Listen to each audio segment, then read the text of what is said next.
Here's the dark truth about following your passion. It sounds cute until you realize it doesn't pay the bills. Sabi nila, passion equals profit. Passion equals happiness. Kapag passion mo music, tuloy mo lang. Kapag passion mo gaming, tuloy mo lang. Passion mo fashion, tuloy mo lang. Yeah, there's a lot of people successful in those fields. But not all passions pay well. May mga tinatawag na upper 1% career. Think about this. There's literally millions of singers around the world. There's literally millions of gamers around the world.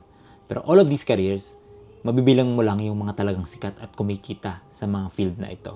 Pwedeng magaling ka sa isang bagay, pero wala ka pa rin kitain. I've seen this happen sa music industry. Like, nagbabanda ako before, and I met hundreds and hundreds of good musicians. None of them are actually musicians now or earning well doing music. But it's okay to do that as a hobby.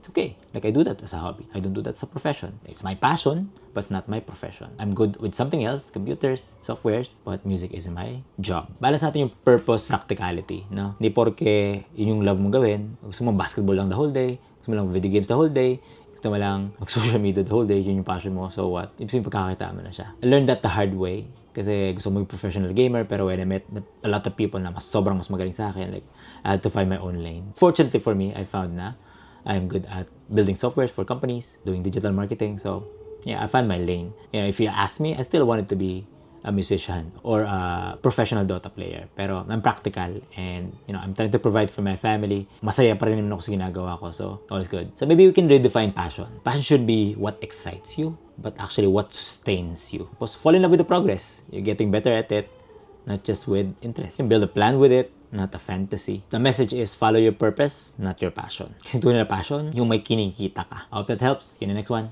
Bye.